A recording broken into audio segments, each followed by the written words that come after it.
On Wednesday, we learned about basic care for exotic pets. Today we're doing some enrichment for our bearded dragon, Lizzie. Enrichment is what we call the extra things we do to make sure our pets are happy and healthy.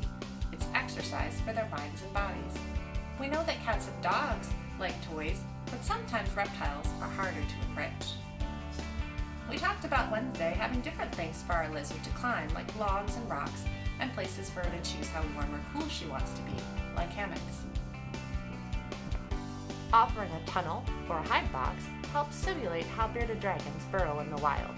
You can see here we just used a paper bag, but you could use a cardboard box or even a plastic molded tunnel. For more fun, you can offer a dig box. We used a cardboard box with coconut husk.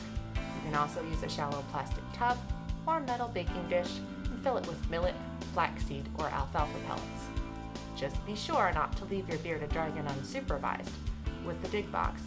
First, it might make a big mess, and second, though these substrates are edible, your dragon shouldn't eat too much at once. Small balls like ping pong balls can be interesting to some lizards. If you have one with holes, you can tape up all the holes except one and fill it with live food, and then let your dragon work to get the food out.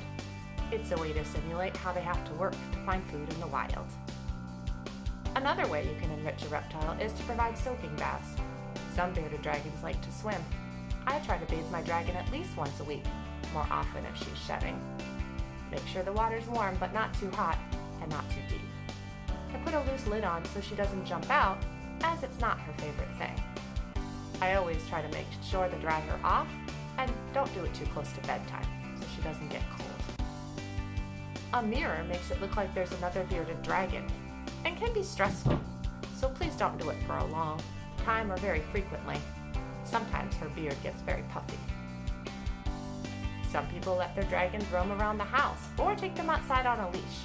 There are many dangers in both these places, so always supervise your dragon. We have a cat, so we make sure he's put away whenever we take our bearded dragon out of her cage. Thank you for learning all about bearded dragons this week. Hope to see some of you in our virtual summer camp where you can meet Lizzie in real time. Registration is available on our website, www.yourspca.org.